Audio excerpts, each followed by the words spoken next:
Halo teman-teman semuanya, kali ini kita akan membahas materi tentang uji rata-rata populasi, standar deviasi populasi diketahui, dan nilai P dalam uji hipotesis.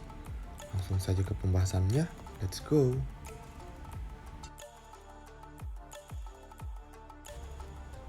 Nah, yang pertama adalah uji rata-rata populasi, standar deviasi populasi diketahui.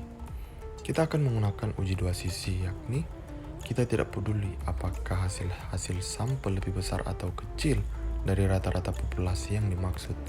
Kita lebih tertarik pada apakah nilainya berbeda dengan nilai yang dimaksudkan terhadap rata-rata populasi. Ada sebuah contoh di mana Jamestown Steel Company merancang dan merakit bangku dan perlengkapan kantor lainnya pada beberapa pabrik bagian barat di New York. Produksi mingguan bangku model A325 di pabrik Fredonia mengikuti distribusi probabilitas normal dengan rata-rata 200 dan standar deviasi 16. Baru-baru ini karena perluasan pasar, metode produksi baru diperkenalkan oleh karyawan baru direkrut. Wakil presiden pabrik ingin menyelidiki apakah terdapat perubahan di dalam produksi mingguan bangku model A325 tersebut. Apakah rata-rata jumlah bangku yang diproduksi di pabrik Fredonia berbeda dari 200 pada tingkat kepercayaan 0,01?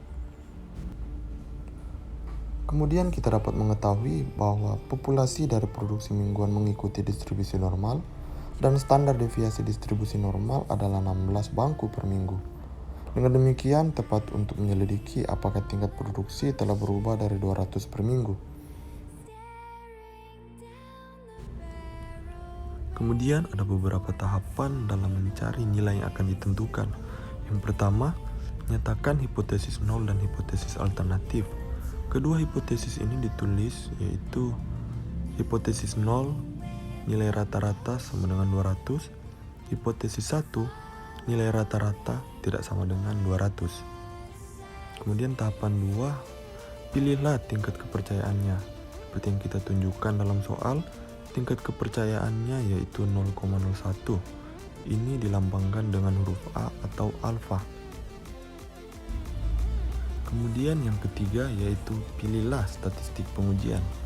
Statistik pengujian adalah Z ketika standar deviasi populasi diketahui. Ubahlah data produksi menjadi unit standar atau nilai Z untuk memungkinkan penggunaannya tidak hanya dalam soal ini, tetapi juga dalam masalah pengujian hipotesis. Kemudian yang keempat yaitu kaidah keputusan dirumuskan dengan mencari nilai kritis Z. Seperti yang teman-teman lihat di gambar, bahwa itu merupakan kaidah keputusan pada tingkat kepercayaan 0,01. Kemudian tahapan yang terakhir yaitu buatlah keputusan dan tafsiran hasilnya. Ambillah sampel dari populasi produksi mingguan, hitunglah Z, gunakanlah kaidah keputusan, dan sampailah pada keputusan untuk menolak hipotesis 0 atau tidak menolak hipotesis 0. Rata-rata jumlah bangku yang diproduksi tahun lalu adalah 203,5. Standar deviasi dari populasi adalah 16 bangku per minggu. Kemudian hitunglah nilai Z menggunakan rumus di bawah ini. Nah, sekarang teman-teman bisa memperhatikan informasi yang dirangkum pada tampilan berikut. Teman-teman bisa pause dan teman-teman bisa membacanya kembali. Untuk menggambarkan uji satu sisi, coba kita ubah soalnya. Andaikan wakil presiden ingin mengetahui apakah terdapat kenaikan pada jumlah barang yang ingin diproduksi. Karena perbaikan metode produksi, rata-rata jumlah bangku yang diproduksi pada 50 minggu terakhir lebih dari 200. Lihatlah perbedaan cara soal tersebut dirumuskan. Pada kasus pertama ini, kita ingin mengetahui apakah terdapat perbedaan di dalam rata-rata jumlah yang diproduksi. Namun sekarang kita ingin mengetahui apakah sudah terdapat suatu kenaikan. Karena kita sedang mengkaji pertanyaan yang berbeda, kita akan menetapkan hipotesisnya dengan cara yang berbeda. Perbedaan terbesarnya muncul pada hipotesis alternatifnya. Sebelumnya kita menyatakan hipotesis alternatifnya berbeda dari. Sekarang kita akan menyatakannya lebih dari. Di dalam lambang, yang pertama uji dua sisi. Hipotesis 0 nilai rata-ratanya sama dengan 200. Hipotesis 1 nilai rata-ratanya tidak sama dengan 200. Kemudian uji satu sisi. Hipotesis 0 nilai rata-ratanya tidak lebih dari 200. Hipotesis 1 nilai rata-ratanya lebih dari 200. Pada uji satu sisi, nilai kritisnya 2,33 diperoleh dari mengurangkan 0,01 dari 0,5000 dan mencari nilai Z yang sesuai dengan 0,4900. Seperti yang teman-teman lihat di gambar, bahwa daerah penolakan pada uji dua sisi dan satu sisi dengan nilai A sama dengan 0,01. Kemudian kita masuk ke dalam materi selanjutnya, yaitu nilai P dalam uji hipotesis. Dalam uji hipotesis, kita membandingkan statistik pengujian dengan nilai kritisnya. Keputusan diambil apakah menolak hipotesis 0 atau tidak menolaknya. Adapun nilai P merupakan probabilitas dari pengamatan nilai sampel yang sama ekstrimnya, atau lebih ekstrim dari nilai yang diamati jika diketahui hipotesis 0-nya benar. Kemudian uji hipotesis satu sampel. Menentukan nilai P tidak hanya menghasilkan suatu keputusan mengenal hipotesis 0, namun memberikan kita pandangan tambahan menuju kuatnya keputusan. Nilai P yang sangat kecil, misal 0,0001, menunjukkan bahwa terdapat sedikit kemungkinan bahwa hipotesis 0 benar. Di pihak lain, nilai P sebesar 0,2033 berarti bahwa hipotesis 0 tidak ditolak dan terdapat sedikit kemungkinan bahwa hipotesis 0 salah. Nilai P merupakan cara untuk mengungkapkan kemungkinan bahwa hipotesis 0 salah. Namun bagaimana kita menafsirkan nilai P? Kita telah menyebutkan bahwa jika nilai P kurang dari tingkat signifikansinya, maka kita menolak hipotesis 0, dan begitu juga sebaliknya. Selain itu, jika nilai P-nya sangat besar, maka kemungkinan hipotesis 0 benar, dan juga sebaliknya. Teman-teman bisa memperhatikan kotak yang ada di samping arah panah tersebut, bahwa kotak di samping ini akan membantu menafsirkan nilai P. Ya, sekarang kita akan belajar bersama-sama bagaimana menentukan nilai Z atau Z-score-nya ketika standar deviasinya diketahui. Langsung saja ke pembahasannya. Let's go! Ya, kali ini kita akan menggunakan aplikasi Excel, di mana aplikasi ini dengan mudah kita dapat mengetahui nilai dari standar deviasi dari data yang kita amati.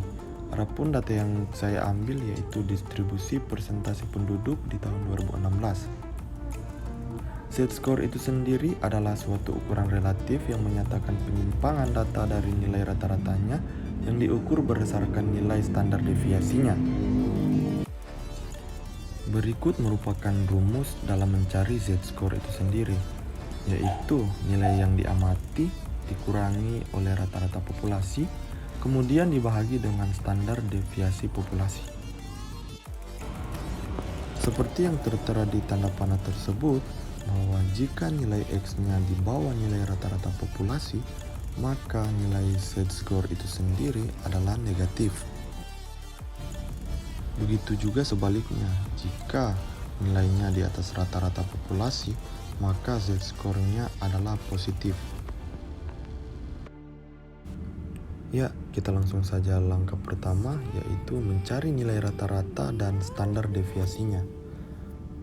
Yang pertama, kita mencari nilai rata-ratanya menggunakan fungsi average seperti yang tertera di arah panah tersebut. Kemudian kita ketikkan dalam kurung C4 yang merupakan nilai pertama sampai C37 yang merupakan nilai terakhir.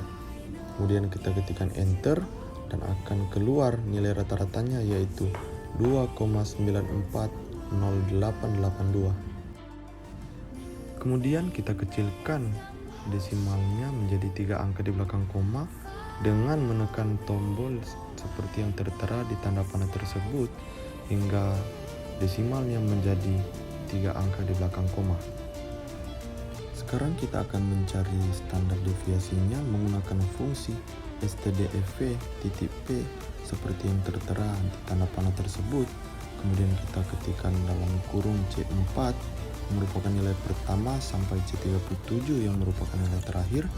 Kemudian kita tekan enter dan hasilnya akan keluar seperti yang tertera di kolom standar deviasi H4. Kemudian kita kecilkan lagi desimalnya menjadi 3 angka di belakang koma seperti yang kita lakukan pada nilai rata-rata sebelumnya. Kemudian langkah yang kedua yaitu menghitung salah satu nilai z-score menggunakan fungsi standardize. Seperti yang tertera di gambar, yaitu kita klik menu formulas, kemudian kita pilih mode function, lalu kita pilih statistical, lalu kita scroll ke bawah dan kita cari fungsi standardize. Kemudian akan muncul tampilan seperti ini, lalu kita klik tanda panah yang merupakan kolom X, kemudian akan muncul tampilan seperti ini dan kita seleksi salah satu nilai X, kemudian kita tekan enter. Kemudian kita klik kolom minnya dan akan muncul tampilan seperti ini. Kita seleksi nilai rata-ratanya atau nilai minnya, kemudian kita tekan enter. Kemudian yang terakhir kolom standar deviasi tersebut kita klik dan akan muncul tampilan seperti ini dan kita seleksi nilai standar deviasi itu sendiri, kemudian kita tekan enter. Dan jika semua kolom sudah terseleksi, kita klik OK. Kemudian langkah yang ketiga yaitu menghitung nilai selanjutnya dengan memasukkan formula atau fungsi secara langsung pada selnya. Seperti yang tertera pada arah panah tersebut, bahwa kita harus mengklik salah satu nilai z-score yang masih belum diketahui nilainya, kemudian kita ketik sama dengan, lalu masukkan fungsi standardize, kemudian dalam kurung kita seleksi nilai x-nya, koma, kemudian min-nya, koma, lalu yang terakhir standar deviasinya, tutup kurung, lalu kita tekan enter. Dan inilah hasil z-score yang kita temukan dari nilai-nilai yang telah kita seleksi tadi. Seperti yang kita ketahui tadi bahwa jika nilai X-nya di bawah rata-rata populasi, maka hasilnya adalah negatif. Dan begitu juga sebaliknya, jika nilai X-nya di atas rata-rata populasi, maka hasilnya positif. Kemudian kita akan lanjut menghitung z-score yang tersisa di kolom-kolom yang belum ditemukan z-score-nya, yaitu dengan cara seperti berikut. Perhatikan arah panah yang menunjukkan kolom yang paling atas tersebut. Di situ terlebih dahulu kita harus memasukkan nilai mutlaknya atau nilai absolutnya yang berbentuk dolar tersebut pada kolom min dan juga standar deviasi. Kemudian kita perhatikan tanda panah tersebut yang mengarah ke bawah, yaitu kita tarik kolom yang merupakan z-score yang masih kosong. Kita tarik sampai pada kolom yang paling bawah, kemudian kita lepaskan dan akan keluar hasil dari z-score itu sendiri. Oke teman-teman, begitulah cara menentukan nilai z-score ketika standar deviasinya diketahui menggunakan aplikasi Excel. Nah, semoga bisa membantu teman-teman sekalian, dan jangan lupa untuk subscribe dan terus support channel ini agar channel ini bisa berkembang menjadi channel yang bermanfaat bagi teman-teman sekalian. Terima kasih, see you guys.